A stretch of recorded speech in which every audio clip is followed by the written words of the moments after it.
Hello, everyone, and welcome back to another episode of After the Finish Line. I won't go into too much about the introduction because you may already recognise my guest. It is the host of What the Fartlet podcast, Rob Hitchmo. How are you doing today, Rob? I'm absolutely buzzing, mate. How are you? Yeah, not too bad. Glad to have you on the camera, away from the mic and more visual so people can see you. I know it's nice to put a face to a name, although I know people probably follow you on the old Instagram. I'm going to start off firstly with, I know you love your movie one-liners, and I've got a couple myself. So the first one, I've got three for you. There's no place like home. Where's that from? Oh, it's the Wizard of Oz. Well done. That's a good one. Say hello to my little friend. Oh, Scarface. Good. I thought you were going to stumble on that one then for a moment. And the last one, which I'll say to you as a truthful friendship thing as well, you can be my wingman anytime. Is it Top Gun? It is Top Gun. I thought you would get that one. It's a nice one. I like that one. Just after Maverick and Iceman have had a dogfight. So you are my goose. Oh, well, I always get called Goose at home as well in our little running community. So this week's show, we had the amazing Lee Ryan on. He spoke about his world records and all that stuff. I thought he was really good, and your interview of him was really good. Before we go into his chat, you asked Matt what his world record would be. What would yours be and why? Would it be a running one or would it be eating?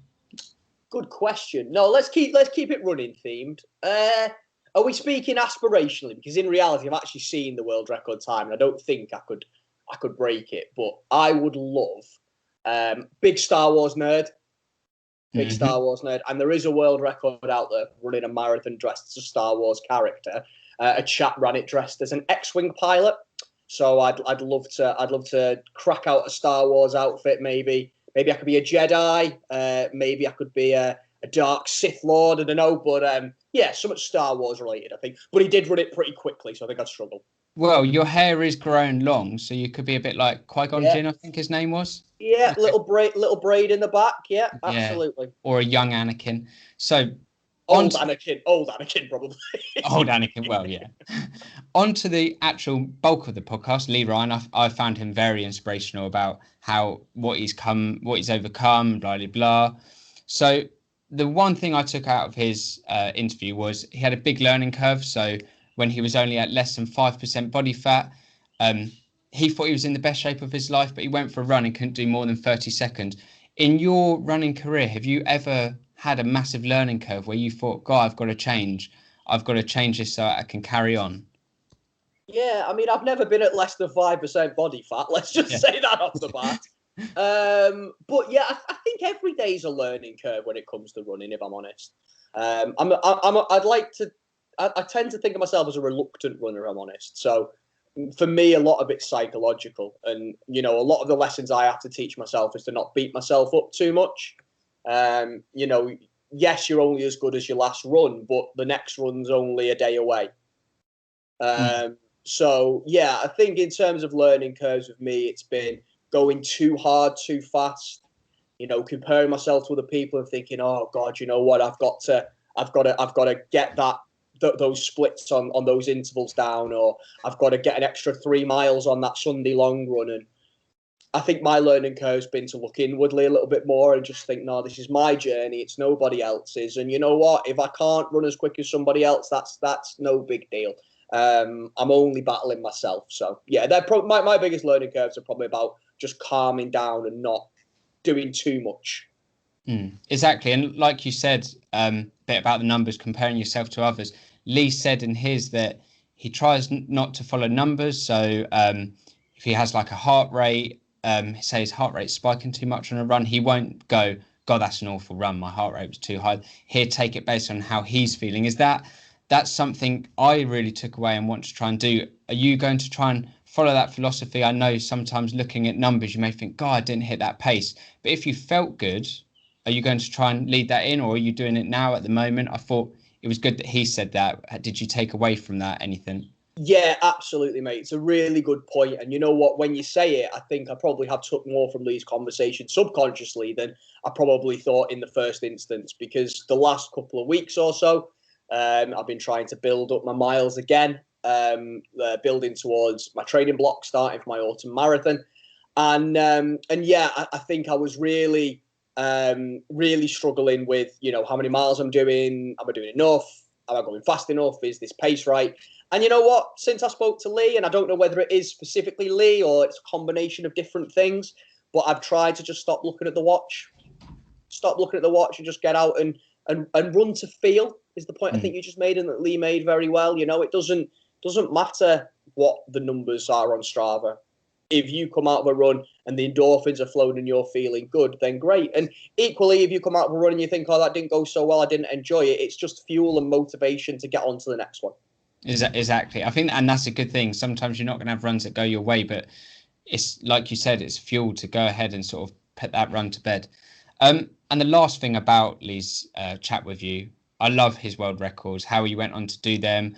One of his most recent attempts on the treadmill, I thought that was amazing when I was following and everything. But the one that resonated with me was his first world record attempt, the one that he did at London, where he was carrying the weighted vest and he sat there on the curb, saw people go past him, and he thought he was going to quit there, but he didn't. He said, I'm not going to fail. I'm going to get across that finish line. Are you someone who tries to follow that? If you're going for a tough run, do you try and grind it out just to make sure you can? I know it's different in a race, you can get that medal, but try and bank something. And would you say to anyone to try and follow that philosophy of at least get it done, get to the end goal? You've set that end goal, the time's gone, but try and get it done anyway and wrap it up rather than quitting. He could have easily quit, but he could have also carried on, which is what he did. Yeah, man, really good question. And Lee is a great example of mind over matter. And, he talked so eloquently in the conversation that we had, and it really resonated with me about how, he used his motivations for running to drive him on at the hardest points. And, he's been through a lot of adversity in his life, and the fact that he uses that as motivation. I think for me, the key thing is that, one, as runners, we've got to really think about what our motivators are. If you don't know what you're doing it for, if you don't have a clear, and it doesn't matter what you're doing it for, whether it's selfless, selfish, charity, it doesn't matter. But you've got to have a motivation. You've got to believe in yourself. Because if you don't have that motivation, when it gets to that dark place, when it gets to that tough time, when it gets to nut up or shut up, as we like to call it, it will be harder. I think for me, I'm very much a mind over matter person. So I face the psychological battle a lot. Like, my head will go before my legs. So I'm probably the opposite of Lee in the sense of I fight a battle regularly with myself to remember my motivation, why I'm doing this. I always perform better in years where I'm raising money for charity. Always. If I've not got a fundraising drive on, then I really find myself slacking on those long runs, on those rainy days. But I think the key message that I took away from it, and the key message that I think will resonate with a lot of people from that conversation, is that, just know your motivators. And it doesn't matter what that motivator is, but know it and own it and be close to it and have it in your back pocket. And you always talk about your Berlin Marathon with the picture of your granddad in your pocket that you tapped every mile. That's a beautiful motivator. And, and if you need that visual key, and if you need that kind of physical reminder, then take it and use it. But they're the things, they're the memories and the moments and the reasons that will get us through the tough times. Because let's face it, running ain't easy. Yeah, no, it's not. And you said about motivators there, being a dad yourself, I know in the training it's not going to happen so much, but I know one of my friends who I did Berlin Marathon with, he says when he goes and does a race and he comes back and his kids can see that he's done a race or all that hard work has ended in a nice result. Do you use your kids at all to, if you can get a good run and you can show them that hard work eventually does end in a good result? Is that one of your motivators as well? When you're having those tough training days, you think of the end result? I mean, one of my motivators is I can get out the house away from my kids for a couple of hours, which I don't think it's quite what you're getting. That was quite a beautiful sentiment, but no, it is important. Of course it is. I think that when you are a parent, and it's not just as a parent, I think as a brother, as a son, as a cousin, as a friend, you can find these motivations. But I do find as a father that I want to bestow the best messages on my kids, and you know what, to teach them that it's all right to fall down as well. So if daddy doesn't do too well in a run, daddy isn't going to sugarcoat it, especially with my eldest. I'll tell him if I've had a crap time. I'll tell him if I've struggled a little bit, because it's all about understanding that it's okay. And I think that comes into the mental health side of things. It's okay to be sad. It's okay to feel like stuff hasn't gone too well. It's all just part of our emotional landscape and the different things that we go through. So yeah, man, I think my kids are a big important part of my running journey. I love it when they come and watch me. I love it when they've got a medal, when they ask to wear my medal at the end of the race. I love it when they ask if they can come and do the fun run. It's brilliant. It's great fun. Yeah, it's nice to keep them all in. So on to one last bit before we go into the fun quickfire questions. Statman John, he's now coming to the end of his search. Do you think he will ever find Harold? And if you had to put money on it, where do you think Harold will be in the world? I wouldn't put it past Harold being in his pocket. Just got lost. If I'm completely honest, yeah, Harold is just in his pocket. No, it's been a long journey for him, hasn't it? Let's be honest. He's been all over the world. I think he's hit every continent by now, pretty much, maybe except for Antarctica. And yeah, I hope Harold is found. The chances seem to be slimming. I don't want him to give up. Yeah, that's the thing. It's a tough time. He's probably, like you said, put him somewhere safe. Like you do, you put something in your dressing gown, you're like, there it is. So he hasn't been texting you at all, giving you being like, oh, I think I found a trace on Harold. You just get that one call each week. No, see, he does reach out to me. However, he talks to me exclusively in Russian, and I don't speak Russian. Yeah, bit weird. Google Translate can't do too much, can it? Well, yeah, it's not very good Russian either. No. No. So very no. Unfortunately, he's an enigma wrapped in a riddle. But we are very much looking forward to him finding Harold, and hopefully, in line with our Series 4 announcements, the return of the stat. We hope him coming back to be a big part of the show in Series 4. We hope. He's good fun. Now, on that, I know Statman John probably loves quickfire questions because it's quick and easy, and he doesn't like to talk too much. So I'm going to hit you with your famous quickfire questions that you ask our guests each week. I love it. So, yeah. To start off with, what is your favourite race of all time? Okay, so my favourite race of all time is the Hollymore Side 10K. It's a lovely local race. I've talked about it on the podcast before in Derbyshire. Beautiful scenery. Worst front 4K you will ever experience in your life up a hill. But the back 6 is just lovely. It always seems to be sunny as well when we run it. Yeah, I love it. My favourite. Brilliant. And your favourite park run? Another difficult question. So I've got a lot of loyalty to Rother Valley Park Run. Represent. That's my local. I volunteer there. I know a lot of the volunteers and run directors.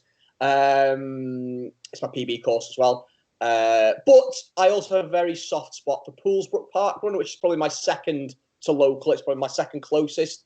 It's just a little bit quieter, fewer people than Rother Valley gets. Marshals are really friendly. It's a little lapped course. It's very flat. The only downside of it, though, is that it always maps long, and the finish is like a 100-meter uphill sprint.